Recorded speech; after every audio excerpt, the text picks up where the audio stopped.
जिसको खाने की औकात नहीं थी, वो बेटियों का दलाली करके, बेटियों की इज्जत परोस करके, हमने कुछ नहीं किया तो भाई मेरी बेटी जो है वो नाम रोशन करेगी, एसपी बनेगी, डीएम बनेगी, खाक बनेगी।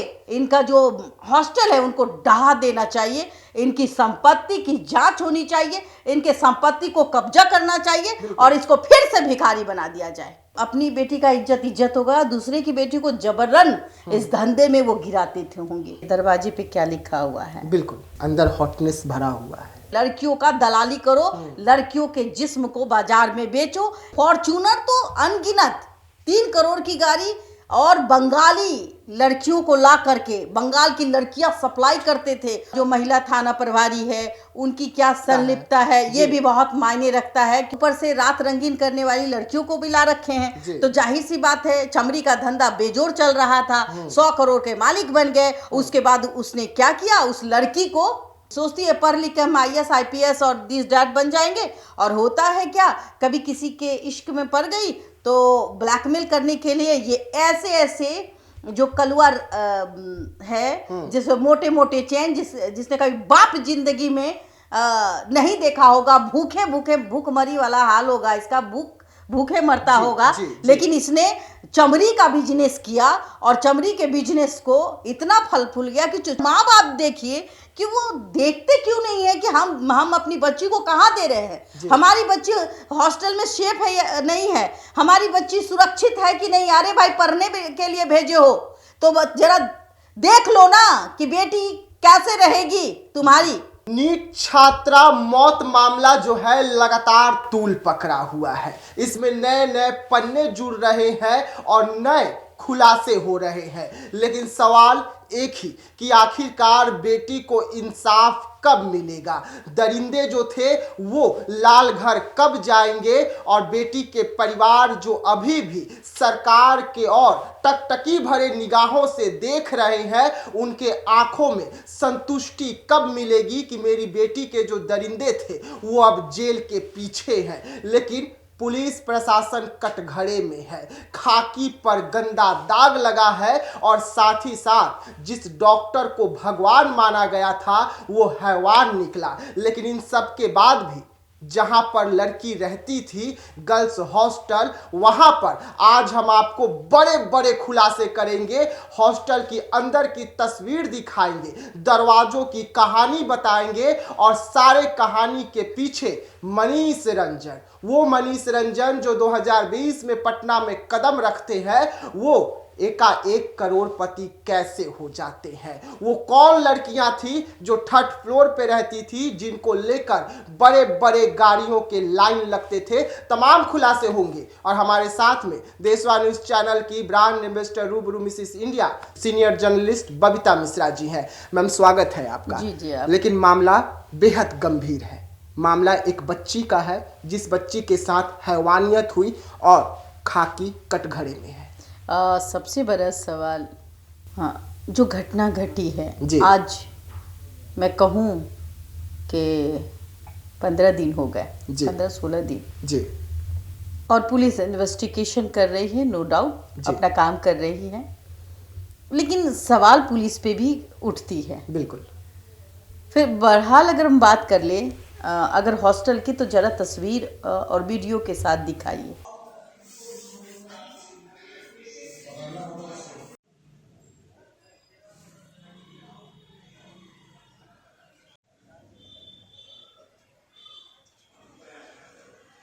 एक तब तो बोल रहे हैं कि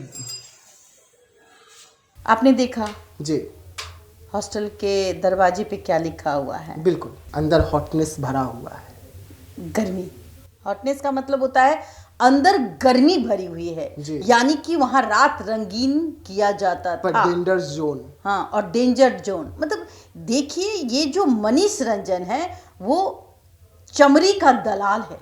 चमड़ी का दलाल समझ रहे हैं जी? सेक्स रैकेट चलाने वाला वो शख्स जिसकी औकात मात्र 15,000 की थी 2020 और 15,000 कमाने वाला व्यक्ति किस तरीके से चमड़ी का दलाल बना, समझिए इस बात को। और बेटियों का सौदागर, जाहिर सी बात है ईमानदारी में तो पैसे से आप कमा नहीं सकते जी। या तो आपको बहुत अच्छा एजुकेशन लेना पड़ेगा, लेकिन ये मोटका को देखिए, गले में सोने का एक तो भयावह चेहरा देख के डर लग जाए, कालू राम। दूसरा इसका देखिए, और गले में मोटा मोटा चेन, 100 करोड़ के सुन रहे मालिक है ये। जी, कई फ्लैट है पटना में उनके। बताइए, जिसको खाने की औकात नहीं थी वो बेटियों का दलाली करके, बेटियों की इज्जत परोस करके, गनीमत है ये, अपने घर की बेटियों के साथ ऐसा करता होगा क्या? ऐसे लोग जब दूसरों की बेटी की इज्जत नहीं करते तो वो अपनी बेटी और अपनी बीवियों की क्या इज्जत करेंगे? बिल्कुल। इसकी रातें तो रंगीन हो रही थी, दिन ब दिन इसका चेहरा लेकिन काला ही रह गया। जी, मोटा मोटा चेन जरूर पहन लीजिए, 100 करोड़ जरूर बना लीजिए, बच्चे को जरूर कहिएगा कि मेरा बच्चा सबसे अच्छा होना चाहिए जी, मेरे बच्चे पर उंगली नहीं जानी चाहिए। लेकिन वो बेटियां जो गांव से आकर शहर में सपना देखती है पढ़ने का, अच्छा नौकरी करने का, उस लड़कियों को शिकार बनाते थे। या तो शिकार बनाने के बहुत तरीके होते हैं विकास जी, जैसे आप समझ लीजिए कि अगर उसने कोई किसी, कभी कभी एक लड़कियां जो होती है उसको प्यार हो जाता है, तो अगर वो बॉयफ्रेंड उसको छोड़ने जाता है, क्योंकि गांव समाज में इस बात को लेकर आज भी बेटियों को कहा जाता है कि अगर पढ़ने बाहर भेजो तो सिर्फ पढ़ाई पे ध्यान दो, अगर कोई लड़का वड़का के साथ चक्कर हुआ तो मैं जो हूँ तुमको पढ़ाई छुड़वा करके शादी करा देंगे। तो ये डर जो है बच्चियों के साथ रहता है। इसी का फायदा जो ये मनीष रंजन है ये बखूबी जानता था। आप देखिए ना भाई, बड़े बड़े लोगों से साठगांठ, चूंकि इसका जो ताला था ना, किस्मत का ताला, दलाली का ताला, लड़की का धंधा करने वाला ताला जो था ना, ये कब खुला?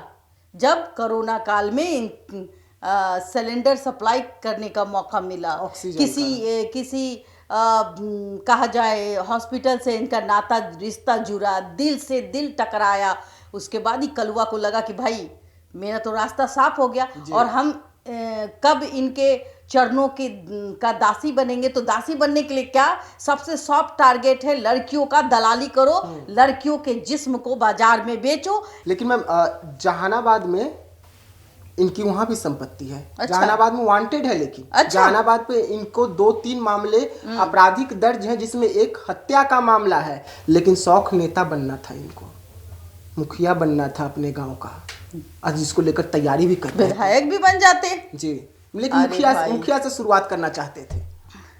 लड़कियों का दलाल है ये, लड़कियां पेश कर दिया तो भाई जी देख रहे हैं ना डीजीपी का दिल कहाँ आ गया था जी। देखिए वायरल हो गए तो सस्पेंड हो गए जी, तो वो भी डीजीपी है, बेटी के उम्र से प्यार मोहब्बत कर रहे थे ऑफिस के अंदर ही। तो ये चीजें तो हम देखते हैं ना जी। अगर जो कहा जाता है कि जो ऊपर के 2 फ्लोर थे उसमें बंगाल की लड़कियों को लाया करके रखा जाता था। जरा देखिए बेशर्म आदमी को, बेटियां अब घर में भी होंगी इनकी, लेकिन अपनी बेटी के बारे में बहुत अच्छा भी सोच सकते हैं। जब कोई प्रेशर डालेगा तब ऐसा कुछ होगा, लेकिन अपनी बेटी को तो अपनी बेटी का इज्जत होगा, दूसरे की बेटी को जबरन इस धंधे में वो गिराते थे होंगे। और जो लोग कह रहे हैं, चूंकि आप ग्राउंड रिपोर्टिंग कर रहे हैं और किस तरीके से आपने देखा कि लोग कह रहे थे कि बड़ी बड़ी गाड़ियां, मतलब 3 करोड़ की गाड़ी भी वहां आके लगती है। जी जी। भाई 3 करोड़ की गाड़ी, बिल्कुल, फॉर्च्यूनर तो अनगिनत, 3 करोड़ की गाड़ी, और बंगाली लड़कियों को ला करके बंगाल की लड़कियां सप्लाई करते थे। और अब उनका मनोबल इस तरीके से भरा कि भाई चलो गर्ल्स हॉस्टल तो खोल दिए ना, मेरी इज्जत यहाँ से बचेगी। और ऊपर से रात रंगीन करने वाली लड़कियों को भी ला रखे हैं, तो जाहिर सी बात है चमड़ी का धंधा बेजोड़ चल रहा था। 100 करोड़ के मालिक बन गए। उसके बाद उसने क्या किया, उस लड़की को देखा होगा बहुत ऐसी लड़की हैं कि डर से। लेकिन एक तस्वीर में इनकी हमारे हाथ आई है जिसमें ये हॉस्टल की है, लेकिन दावा किया जा रहा है कि ये तस्वीर जो है इनकी अपनी बेटी की है, जिसमें जन्मदिन मना रहे हैं, वो बगल में खड़े हैं, एक लेडीज बगल में खड़ी है। इस तस्वीर को देखने से, लेकिन ये तस्वीर हॉस्टल की इसलिए है क्योंकि बेंच जो है वो हॉस्टल की है, उस पे हॉस्टल का जो नाम है वो लिखा गया है। गर्ल्स हॉस्टल की जो अनियमितताएं हैं वो देखने को मिलती है,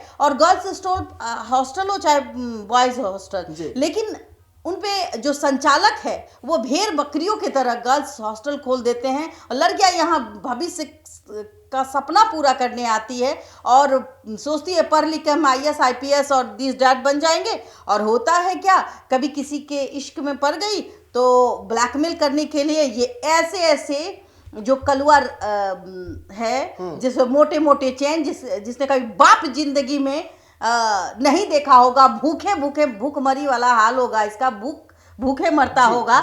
लेकिन इसने चमड़ी का बिजनेस किया और चमड़ी के बिजनेस को इतना फल फूल गया कि चमड़ी का बिजनेस सबसे सस्ता जी भाई। लड़कियों को ब्लैकमेल भी कर लो, लड़कियों को डरा भी दो कि भाई तुम अगर ऐसा नहीं करोगी तो तुम्हारे पापा को कह दूंगा, शादी वादी हो जाए, कहानी खत्म। तो भाई हम जैसे करते हैं 1-2 बार कर लो। जब लड़कियों को 1-2 बार ये गड्ढर में गिरा देता है तो लड़कियों का वीडियो बना के रखता होगा, उसको ब्लैकमेल करता होगा। और यही कारण है जो ये 100 करोड़ का मालिक बन गया। लोग कहते हैं, मैं नहीं कहती कि 100 करोड़ का, लेकिन इनका जो हॉस्टल है उनको ढहा देना चाहिए, इनकी संपत्ति की जांच होनी चाहिए, इनके संपत्ति को कब्जा करना चाहिए और इसको फिर से भिखारी बना दिया जाए ऐसे ऐसे लोग को। और जरा हॉस्टल का नजारा देखिए, किस तरीके से एकदम लगता है जेल में है बच्चियां जी। एक पतली सी गली और दोनों तरफ एक बहुत बड़ा दरवाजा यूं आके बंद होता है तो पैक हो गई लड़कियां। सिर्फ एक लंबी चौड़ी इमारत, एक लंबा मकान बना हुआ है, उसमें एक खिड़की नुमा चेहरा खुल रहा है जो महिलाएं और बच्चियां आवाज भी दे तो शायद वो आवाज सुनाई ना पड़े। और इस तरीके से उसने उस जगह को बनाया। और अंदर में देखिए कि दम घुटेगा, जिस तरीके का वीडियो देखिए पहले कि दम घुटने वाला वीडियो, और माँ बाप देखिए कि वो देखते क्यों नहीं है कि हम अपनी बच्ची को कहाँ दे रहे हैं, हमारी बच्ची हॉस्टल में सेफ है या नहीं है, हमारी बच्ची सुरक्षित है कि नहीं। अरे भाई पढ़ने के लिए भेजे हो तो जरा देख लो ना कि बेटी कैसे रहेगी तुम्हारी। आप पट्टा ला रहे हो बच्ची का सपना पूरा करने के लिए, ये सोच के कि भाई हमने कुछ नहीं किया तो भाई मेरी बेटी जो है वो नाम रोशन करेगी, SP बनेगी, DM बनेगी, खाक बनेगी। जब आप खुद जाके देखेंगे कि वहां आपकी बच्ची किस हालात में रहते हैं, 10-15 हजार रुपया दे देते हैं और छोड़ देते हैं, जिसका नतीजा हो जाता है ऐसे ऐसे कलुआ जो मोटा चेन पहन के घूम रहा है, आपकी ही बेटी का इस्तेमाल कर रहा है। ऐसे लोगों पर कड़क कानूनी कार्रवाई होनी चाहिए। सवाल तो ये उठना है, लाजमी बनता है ना कि जो कोलकाता की लड़कियां थी शंभू गर्ल्स हॉस्टल में, आखिरकार वो अचानक से चले कहाँ गए? सवाल तो ये उठता है भाई, इसकी जांच तो होनी चाहिए। बिल्कुल होनी चाहिए। जो भी लड़की उस दिन प्रेजेंट थी, जो भी ऊपर थी, उनकी पहचान होनी चाहिए। जब आप होटल जाते हैं, आप देखिए जरा, आप होटल में जाके ठहरते हैं तो आपका आधार कार्ड, आपके डॉक्यूमेंट देखे जाते हैं कि नहीं देखे जाते हैं, कहाँ से आए हैं, किस कारण आए हैं, वो सब आपको रीजन लिखना पड़ता है, तब जाके होटल में दिया जाता है। कई होटल ऐसे रीजन भी है कि ओयो टाइप्स हो जाते हैं, तो वहां भी देखिए जब काले कारनामे दिखते हैं तो होटल को सील किया जाता है। लेकिन मैं बार बार यही कहूंगी, सील क्यों भाई, ये इसका मकान ढहना चाहिए। ये जो कलुआ है जिसके मोटे मोटे चेन है, ये चेन लड़कियों की चमड़ी का है तो भाई जरूर गिरे इन पे गाज। आज जेल में है तो भाई बाहुबली हो गया ना, 100 करोड़ का मालिक है, कभी भी बाहर आ जाएंगे। और आज देखिए बच्ची जो है उसके पेरेंट्स से पूछताछ की जा रही है और करनी भी चाहिए, आखिरकार कैसे हुआ, क्या हुआ। तो ओवरऑल हम कहेंगे कि भाई जरा इस तस्वीर को देखिए, समझिए क्या है सच्चाई। जो 2020 में 15,000 में पटना में एक नौकरी किया करता था जी, वो व्यक्ति 2025 खत्म होते और 26 की शुरुआत होते ही 100 करोड़ की मालिक। अब तो ये 5 सालों में मुझे लगता है SIT की गठन हुई है। सबसे पहले उनका नार्को टेस्ट होना चाहिए, कहाँ से आया जी। तो इस रंजन जी का तो नार्को टेस्ट होना चाहिए। काहे भाई कलयुग का में घोर कलयुग लाने का काम इस शख्स ने किया हो। इनका नार्को टेस्ट हो जाए, दूध का दूध, पानी का पानी हो जाएगा। और बच्चियों के पेरेंट्स से मैं कहूँगी कि अपनी बच्चियों को पूछिए कि उनके साथ क्या हो रहा है, प्यार से पूछिएगा, जवाब दे देगी। बस मैं यही कहूँ कि आगे का इन्वेस्टिगेशन देखना बहुत महत्व होगा विकास जी, जी। कि आखिरकार पुलिस किस SIT की जो टीम हाँ है। किस निर्णय पे पहुंची है, और ये बहुत मायने रखता है। लेकिन आज जो हमने घेरा किया है, इसमें कहीं ना कहीं एंगल वही आ रहा है, हॉट बिल्कुल रूम, जी। आगे जाना मना है, किस डेंजर- तरीके से डेंजर जोन। अगर आप सही होते तो वो जो बेड है वो इतना साफ कैसे हो जाता, नीट एंड क्लीन कैसे कर दिया बगैर पुलिस को बुलाए हुए, पुलिस को भी गुमराह किया, या पता नहीं भाई पुलिस कैसे इनकी बातों पे आ गई। ये तो अब जांच का विषय होना चाहिए। दूसरी बात, जो महिला थाना प्रभारी है उनकी क्या संलिप्तता है, ये जी। भी बहुत मायने रखता है, क्योंकि उन पे गाज गिरनी चाहिए कि चूंकि वो एक खुद महिला है, इस तरीके की बर्बरता कैसे देख सकती है। और जब महसूस होता है, चूंकि जब जब आप रूम में गए तो रूम क्यों साफ हो गया, जी। उस बच्ची जब वो वहाँ लेटी होगी तो उसका बिस्तर इधर से उधर हुआ होगा, अस्त व्यस्त बिस्तर होगा, उसके कमरे अस्त व्यस्त होंगे, वो उनके कपड़े, उनके चादर, उनके बेड कहाँ चले गए, इतना क्लीन कैसे हो गया, ये सब कहीं ना कहीं जांच का विषय। वो कपड़ा कहाँ चला गया, और इन्वेस्टिगेशन इस तरीके से अगर हो तो हमें नहीं लगता है कि उस बच्ची को इंसाफ मिलेगा। फिर भी हम को एक उम्मीद जरूर करेंगे कि प्रशासन एकदम निष्पक्ष रूप से काम करे और इस बच्ची को न्याय दिलाए। चलिए, तो SIT टीम का गठन हो गया है। SIT टीम और हम तो कहें कि इस कलवा को फांसी हो जाए। बिल्कुल, देखिए SIT टीम का गठन हो चुका है। SIT टीम लगातार पटना से लेकर जहानाबाद और जहानाबाद से लेकर जहां भी उन्हें जिनसे भी शक है उनसे सख्ती से पूछताछ हो रही है। लेकिन जो पुलिस प्रशासन दावा कर रही थी कि रूम को सील कर दिया गया है और वो रूम जब खुलती है तो बिस्तर से लेकर तकिया और तकिया से लेकर चादर तमाम चीजें गायब नजर आती है। रूम को वाटर वॉश कर दिया जाता है। वैसे में पुलिस और खाकी भी कटघरे में है। वो महिला दरोगा जो लगातार इस मामले की जांच कर रही थी वो भी कटघरे में है। उन पर भी कार्रवाई होनी चाहिए थी कि उन्होंने जो पहली रिपोर्ट तैयार की वो रिपोर्ट ही गलत तैयार हुआ, जिसके वजह से तमाम पुलिस पदाधिकारी जो थे वो उस महिला के रिपोर्ट को मानते हुए बयान जारी कर दिए। लेकिन इसके बाद मनीष रंजन पर अहम खुलासा होता है कि गर्ल्स हॉस्टल में पहले से ही सेक्स रैकेट चलता था।